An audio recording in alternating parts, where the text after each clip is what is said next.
ಅಮ್ಮೋರೆ ಅಮ್ಮ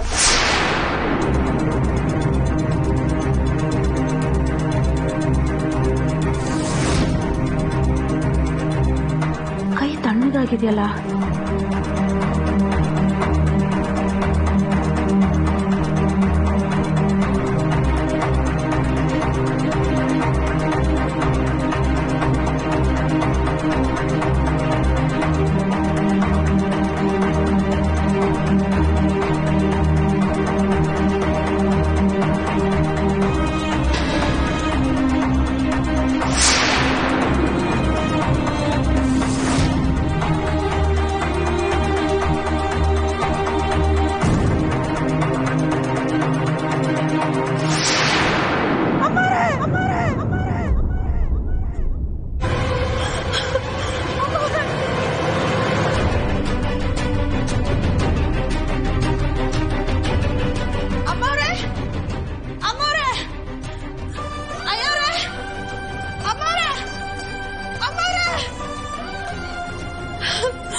ಸೀತಮ್ಮ ಅವರು ಏನಾಯ್ತು ಅವಳಿಗೆ? ಅವರು ಉಸಿರಾಡ್ತಿಲ್ಲ.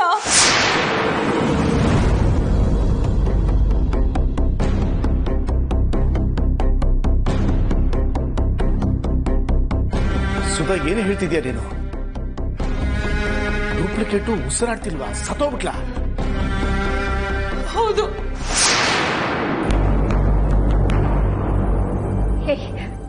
ಸರಿಯಾಗಿ ನೋಡ್ತೀಯ ನೀನು? ಹೋಗ್ಬಿಟ್ಲಾ?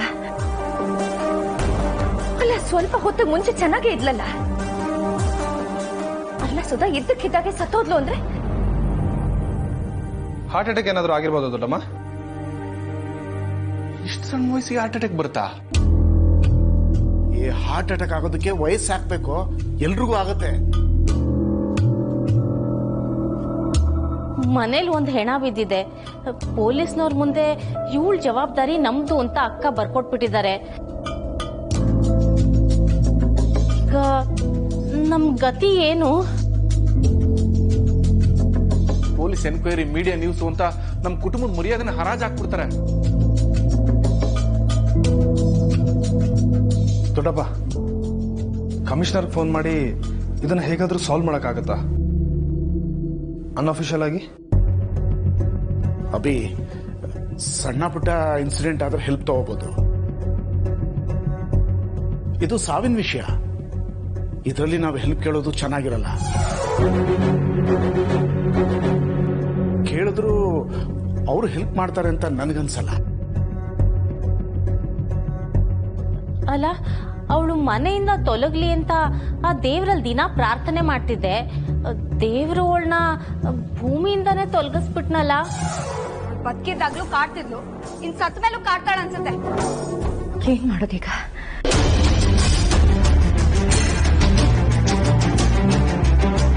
ನೋಡೋಣ ಏನಾಯ್ತು ಅಂತ.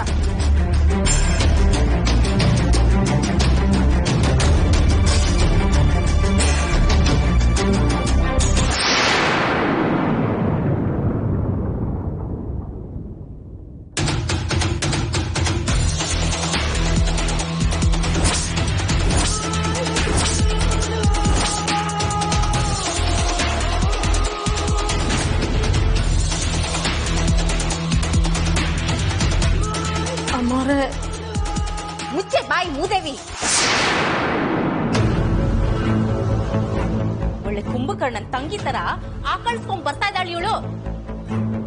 ಇವಳ ಬಗ್ಗೆ ಇಲ್ಲದ ಸಲ್ಲದೆಲ್ಲ ಹೇಳಿ ನಮ್ ಎದೆ ನಡ್ಗಸ್ಬಿಟ್ಯಲ್ಲೇ. ಅದು ಹಾಗಲ್ಲ ಮೋರೆ. ಬಾರಿಸ್ತಂದ್ರೆ ದೌಡೆಯಲ್ಲಿರೋ ಹಲ್ಲೆಲ್ಲ ಉದ್ರೋಗ್ಬಿಡ್ಬೇಕು. ಒಂದ್ ನಿಮಿಷ ನನಗೆ ಪೊಲೀಸ್ ನ್ಯೂಸ್ ಚಾನೆಲ್ ಎಲ್ಲ ಕಣ್ಮುಂದೆ ಬಂದು ಹೋಯ್ತು. ಅದು ಅಮ್ಮ. ಅಭಿ, ಏನಾದ್ರು ಬಾರೋಗಿದ್ರೆ ತಗೊಂಬರೋ, ಇವ್ರು ತಲೆ ಮೇಲೆ ಎತ್ತಾಕ್ಬಿಡ್ತೀನಿ.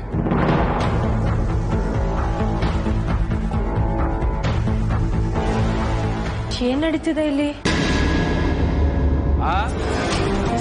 ಹಾಗದ್ಮೇಲೆ ನಿಂತ್ಕೊಂಡು ಡ್ಯಾನ್ಸ್ ಮಾಡ್ತಾ ಇದೀವಿ, ಬರ್ತೀಯ ನೀನು? ಸುಧಾ, ಅವಾಗ ನಿನ್ ಗಂಡ ಕದ್ದು ಮುಚ್ಚಿ ಕುಡಿತಾನೆ, ಇವತ್ತು ನೀನೇನಾದ್ರೂ ಕುಡ್ದಿಯೋ ಹೇಗೆ? ಅಯ್ಯೋ ಇಲ್ಲ ಯಜಮಾನ್ರೆ, ಅದು ಬ್ರ್ಯಾಂಡೆಡ್ ಅಥವಾ ಪಟ್ಟಿ ಸರಾಯಿನ? ಅಯ್ಯೋ ಅದು ಹೇಗಿರುತ್ತೆ ಅಂತ ನಂಗೆ ಗೊತ್ತಿಲ್ಲ ಅಣ್ಣ.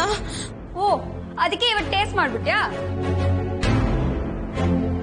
ಇಲ್ಲಮ್ಮ. ಒಳ್ಳೆ ದೆವ್ವತ್ತರ ಗೂಬೆ ಕಂಡ್ಬಿಟ್ಕೊಂಡು ನೋಡ್ತಾ ಇದ್ದಾಳಲ್ಲೇ, ಇವಳನ್ನ ಹೋಗ್ಬಿಟ್ಲು ಅಂದ್ಬಿಟ್ಟಿಯಲ್ಲೇ. ಬಿಡು ನೀಲು, ಇವಳಿಗೇನೆ ಇವತ್ತು ತಲೆ ಕೆಟ್ಟಿಂಗ್ ಆಡಿದಾಳೆ. ಏಯ್, ಇನ್ನೊಂದ್ ಸಾರಿ ಈ ರೀತಿ ಏನಾರು ಮಾಡಿದ್ರೆ ಮೂರ್ನ ಮಾಡಿದ್ರೆ ತಗೊಂಡ್ಬಿಟ್ಟು ಕೆಳಗಡೆ ತಳ್ಬಿಡ್ತೀನಿ, ಆಗಿದ್ದಾಗ್ಲಿ ಅಂತ. ಕಂತೆಗ್ ತಕ್ಕ ಹಾಗೆ ಬೊಂತೆ ಅನ್ನೋ ತರ ಇಬ್ರು ಸರಿಯಾಗಿದ್ದೀರಾ. ನೀಲಿ, ಹೋಗ್ಲಿ ಬಿಡು. ಇವಳನ್ನ ಯಾಕೆ ಸುಮ್ಮನೆ ಬೈತೀಯ? ಎಲ್ಲ ನಮ್ಮ ಹಣೆ ಬರಹ ಅಷ್ಟೇ. ನಡಿ ಹೋಗೋಣ. ಏನೇ ಮುಖ ನೋಡ್ತೀಯಾ? ಹೋಗ್ ನಿತ್ಕೋ. ಬನ್ನಿ ಅಕ್ಕ, ನಾವು ಹೋಗೋಣ.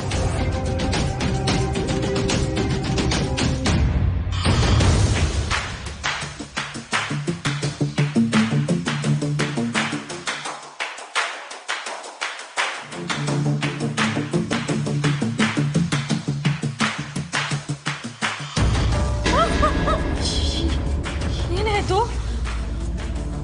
ಅಲ್ಲ, ಯಾಕೆಲ್ರು ಒಂದೊಂದ್ ತರ ಬೈದ್ ಹೋಗ್ತಿದಾರೆ ನಿನ್ನ?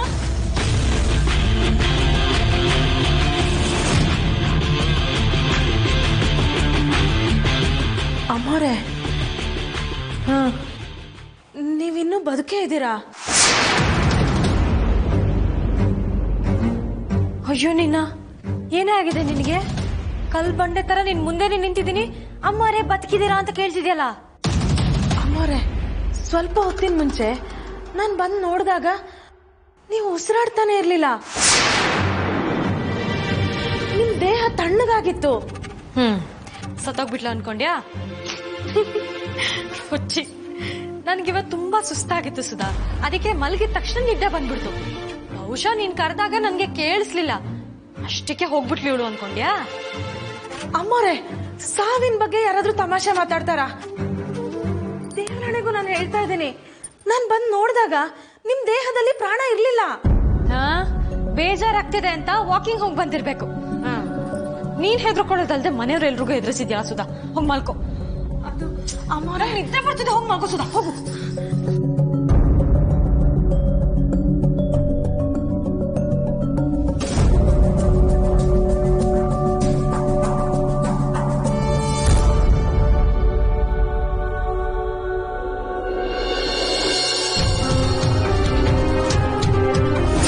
ಮಿಸ್ಸಿಂಗ್ ಕೇಸ ಜಾನಕಿ ಅಂತ ಅವ್ರ ತಂದೆ ತಾಯಿ ಕಂಪ್ಲೇಂಟ್ ಕೊಡಕ್ ಬಂದಿದ್ದಾರಾ? ಅಂದ ಹಾಗೆ ಯಾರೋ ಜಾನಕಿ ಅಂತ ಮಿಸ್ಸಿಂಗ್ ಕಂಪ್ಲೇಂಟ್ ಬಂದಿದೆಯಂತೆ.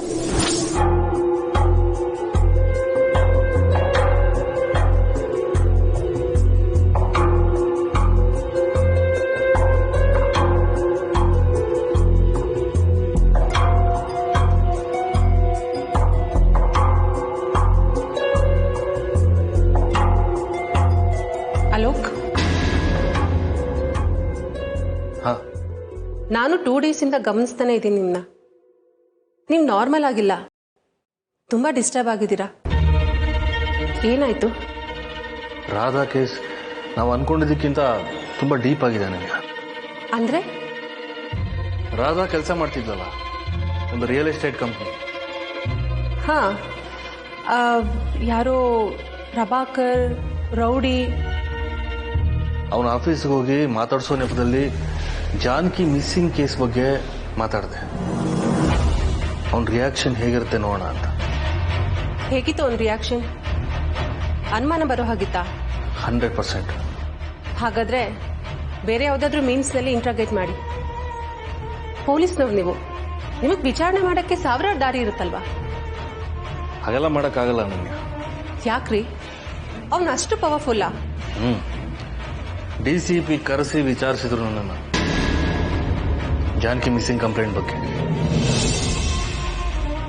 ಈಗ ನಿನಗೆ ಅರ್ಥ ಆಗಿರ್ಬೇಕಲ್ವಾ ರಾಧಾ ಕೇಸ್ ಎಷ್ಟು ಪವರ್ ಪ್ಯಾಡ್ ಆಗಿದೆ ಅಂತ, ಅದ್ರ ಹಿಂದೆ ಎಂತ ನೆಕ್ಸಸ್ ಇದೆ ಅಂತ. Better you stay away from this case. ಹೇಳಿ ಆಗ್ಬಿಡ್ಲ ನಾನು? ಹಾಗೆ ಹೇಳ್ತಿಲ್ಲ ನಾನು. ಸಂತು, ನೀನ್ ಬೇಗ ಹೋಗಿ ಗಾಡಿ ತಮ್ಮ. ಸರಿ. ಲೇಟ್ ಮಾಡ್ಬೇಡ. ಸರಿ.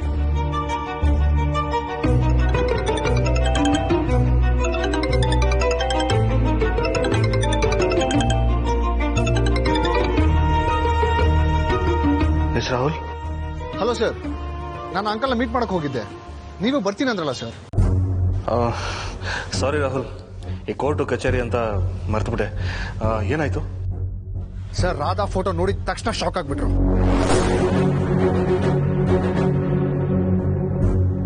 ತಕ್ಷಣ ಸುಧಾರಿಸ್ಕೊಂಡು ನನಗೆ ಈ ಫೋಟೋಲಿರೋ ಹುಡುಗಿ ಯಾರು ಅಂತ ಗೊತ್ತಿಲ್ಲ, ನಮ್ ಜಾನಕಿನೇ ಬೇರೆ ಅಂತ ಹೇಳಿ ಹೊರಟೋಗ್ಬಿಟ್ರು. ವಾಟ್? ಹೌದು ಸರ್, ತಕ್ಷಣ ಇಲ್ಲಿಂದ ತಪ್ಪಿಸ್ಕೊಂಡ್ರೆ ಸಾಕು ಅನ್ನೋ ತರ ಇತ್ತು ಅವ್ರ ನಡವಳಿಕೆ. ಮೊದಲೇ ವಯಸ್ಸಲ್ಲಿ ದೊಡ್ಡವರು, ನನಗೂ ತುಂಬಾ ಪ್ರೆಷರೈಸ್ ಮಾಡಕ್ ಆಗ್ಲಿಲ್ಲ. ಅಕಸ್ಮಾತ್ ಮಾಡಿದ್ರು ಎಲ್ಲಿ ಮತ್ತೆ ಜಗಳಕ್ಕೆ ನಿಂತು ಬಿಡ್ತಾರೋ ಅಂತ ನಾನೇ ಸುಮ್ಮನಾಗ್ಬಿಟ್ಟೆ ಸರ್. ಬಟ್ ಪರ್ಸ್ನಲಿ ನನಗೇನು ಅನ್ಸುತ್ತೆ ಅಂದ್ರೆ, ರಾಧಾ ಬಗ್ಗೆ ಆಗ್ಲಿ, ಬೆಂಗಳೂರಲ್ಲಿರೋ ಅವ್ರ ಮನೆ ಬಗ್ಗೆ ಆಗ್ಲಿ, ಅವ್ರ ಹತ್ರ ಖಂಡಿತ ಏನೋ ಒಂದು ಇನ್ಫಾರ್ಮೇಶನ್ ಇದೆ ಸರ್. ರಾಹುಲ್, ಒಂದು ಕೆಲಸ ಮಾಡಿ, ಅವ್ರ ನಂಬರ್ನ ನನಗೆ ಫಾರ್ವರ್ಡ್ ಮಾಡಿ. ಡಿಪಾರ್ಟ್ಮೆಂಟ್ ಕಡೆಯಿಂದ ಆ ನಂಬರ್ನ ಟ್ರೇಸ್ ಮಾಡಿ ಅಡ್ರೆಸ್ ಹುಡ್ಕೋಣ, ಆಮೇಲೆ ನೋಡೋಣ. ಸರಿ ಸರ್. ನೀವೊಬ್ಬರೇ ಇದ್ದೀರಾ, ಜೊತೆಲಿ ಯಾರಾದ್ರೂ ಇದ್ದಾರಾ? ಇಲ್ಲ ಸರ್, ಜೊತೆಲಿ ಫ್ರೆಂಡ್ಸ್ ಅಂತೂ ಇದ್ದಾನೆ. ಹುಷಾರು. ರಾಹುಲ್ ನಿಮಗೆ ಪರ್ಸನಲ್ ಆಗಿ ಕರೆದು ನಾನು ವಾರ್ನ್ ಮಾಡಿದ್ದೀನಿ, ನೀವೆಷ್ಟು ಡೇಂಜರ್ ಝೋನ್ ಅಲ್ಲಿ ಇದ್ದೀರಾ ಅಂತ. ಮತ್ತೆ ಯಾಕಿಂತ ಸಾಯಿಸಕ್ಕೆಲ್ಲ ಕೈ ಹಾಕ್ತೀರಾ? ಏನ್ ಮಾಡ್ಲಿ ಸರ್, ಆ ಅಂಕಲ್ ಬೇರೆ ಇದೇ ಟೈಮ್ಗೆ ಬಂದು ಮೀಟ್ ಮಾಡಿ ಅಂತ ಹೇಳಿದ್ರು. ನನಗೂ ಬೇರೆ ಚಾಯ್ಸ್ ಇರಲಿಲ್ಲ. ಅದರಲ್ಲೂ ಬರ್ತಾ ದಾರಿಲಿ ಗಾಡಿ ಬೇರೆ ಕೆಟ್ಟೋಯ್ತು. ಹೇಗೋ ಆಟೋನೋ ಅದೋ ಇಟ್ಕೊಂಡು ಬೇಗ ಬಂದು ಅವ್ರನ್ನ ಮೀಟ್ ಮಾಡಿದೆ. ಸರಿ, ನೀವು ಮೊದಲು ಮನೆಗೆ ಸೇಫ್ ಆಗಿ ಸೇರ್ಕೊಳ್ಳಿ, ನಾಳೆ ಫೋನ್ ಮಾಡ್ತೀನಿ.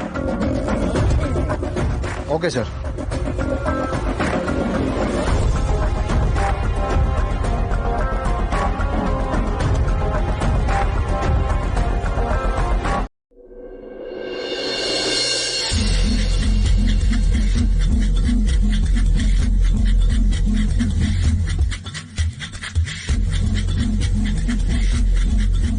ಅಣ್ಣ, ನೀವು ಹೇಳ್ತಾ ಇರೋದು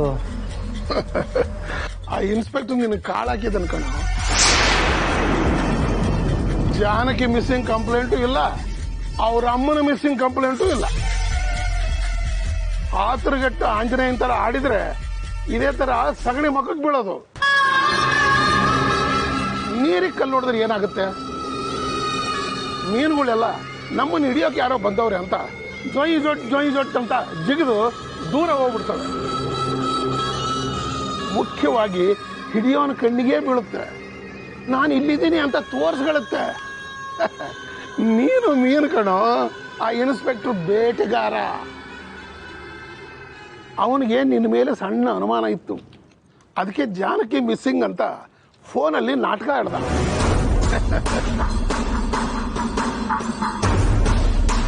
ನೀ ಟೆನ್ಷನ್ ಆಗ್ಬಿಟ್ಟೆ, ನನಗೂ ಟೆನ್ಷನ್ ಕೊಟ್ಟೆ. ಅವನ ಅನುಮಾನ ಸರಿ ಅಂತ ಕನ್ಫರ್ಮೇಶನ್ ಮಾಡಿಬಿಟ್ಟೆ.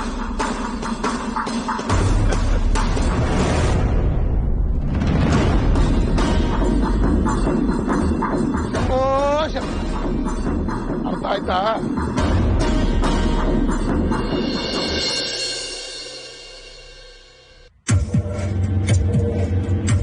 ನಮ್ಮ ಜಾನಕಿ ಫೋಟೋ ಆ ಹುಡುಗನ ಕೈಲಿ ಹೇಗೆ? ಅಲ್ಲಿಗೆ ಅವನು ಹೇಳಿದ್ದಲ್ಲ ನಿಜಾನ? ನರಹರಿಗೆ ಈಗೀಗ ಅಂತ ಒಂದು ಮಾತು ಹೇಳ್ಬಿಡ್ಲ ನಾನು? ಬೇಡ, ಜಾನಕಿ ಬಗ್ಗೆ ನರಹರಿಗೆ ವಿಪರೀತವಾದ ನಂಬಿಕೆ ಇದೆ. ಇದರ ನಡುವೆ ಇದೇ ಥರದ ಇನ್ನೊಬ್ಳು ಹುಡುಗಿನ ನೋಡಿ ಬೇರೆ ಒದ್ದಾಡ್ಬಿಟ್ಟ ಅವನು. ಈಗ ಈ ವಿಷಯ ಗೊತ್ತಾಯ್ತು ಅಂದರೆ ಅವನು ಸತ್ತೇ ಹೋಗ್ಬಿಡ್ತಾನಷ್ಟೇ. ಹೇಳೋದು ಬೇಡ ಅವನಿಗೆ. ಇನ್ನು ಈ ಹುಡುಗ, ಅವನನ್ನ ಜಾನಕಿ ಬಗ್ಗೆ ಮತ್ತಷ್ಟು ಕೇಳಿ ತಿಳ್ಕೊಬೇಕಾಗಿತ್ತು ನಾನು. ಇಲ್ಲ, ಆಮೇಲೆ ನರಹರಿಗೆ ನಾನೇ ತಲೆನೋವು ಮಾಡ್ದಂಗಾಗುತ್ತೆ. ಇಷ್ಟಕ್ಕೂ ಆ ಹುಡುಗ ಹೇಳಿದ್ದೆಲ್ಲ ನಿಜಾನ ಅಂತ ಏನು ಗ್ಯಾರಂಟಿ? ಒಂದು ಸುಂದರವಾದ ಹುಡುಗಿನ ಕಂಡ್ರೆ 100 ಜನ ಹುಡುಗರು ಹಿಂದೆ ಬೀಳ್ತಾರೆ. ನಾನು ಲವ್ ಮಾಡ್ತೀನಿ ಅಂತ. ಆ ಥರದ ಹುಡುಗನ ಇವನು. ಹೇಳೋಕ್ಕಾಗಲ್ಲ. ಸದ್ಯಕ್ಕೆ ಸುಮ್ಮನೆ ಇದ್ದು ಬೇರೆ ಥರದಲ್ಲಿ ಇದ್ರ ಬಗ್ಗೆ ವಿಚಾರಣೆ ಮಾಡಬೇಕು. ಟೆನ್ಷನ್ ಮಾಡ್ಕೊಂಡ್ರೆ ಏನೂ ಪ್ರಯೋಜನ ಇಲ್ಲ. ಫೋಟೋ ನೋಡಿ ಕುಡ್ದಿದ್ದೆಲ್ಲ ಇಳಿದೋಯ್ತು. ಫ್ರೆಶ್ ಆಗಿ ಒಂದು ಸ್ವಲ್ಪ ಬಿಟ್ಕೊಂಡ್ರೆ ನಿದ್ದೆ ಬರೋದು ಈಗ.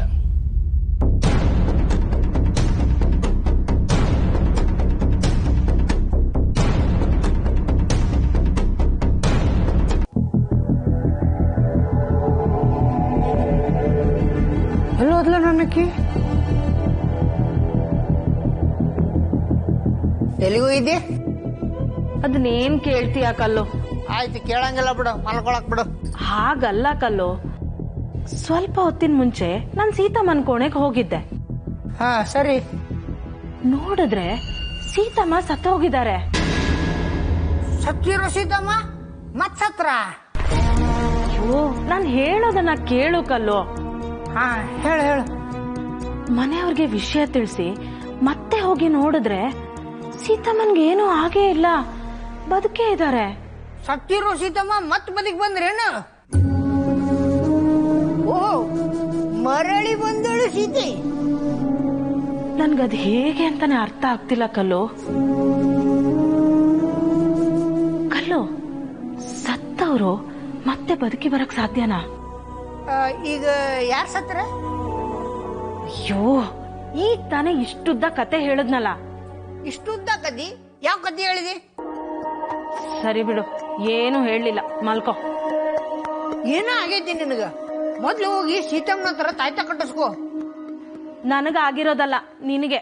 ನನಗ ಆಗಿರ್ಬೋದು. ಬೆಳಿಗ್ಗೆದ್ದು ಸೀತಮ್ಮನ ಹತ್ರ ನಾನ ತಾಯ್ತ ಕಟ್ಟಿಸ್ಕೊಂತೀನಿ. ಮಲ್ಕೋ.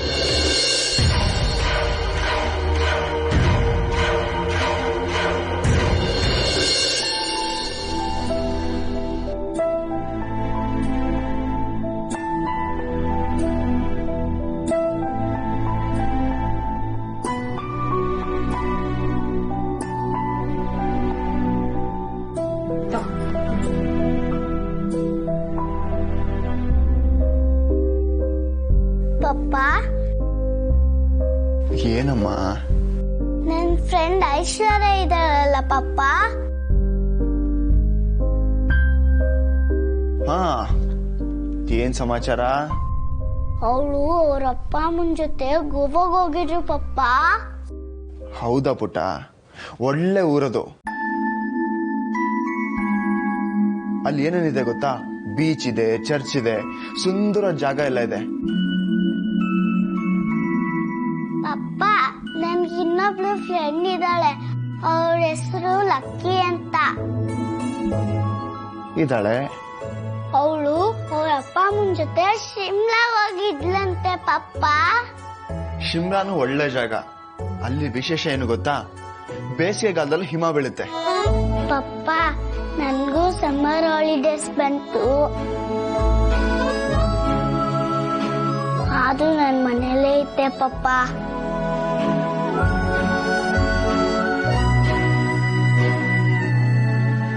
ನನ್ನ ಅಮ್ಮನು ಎಲ್ಲಾದ್ರೂ ಕರ್ಕೊಂಡೋಗಿ ಪಪ್ಪ.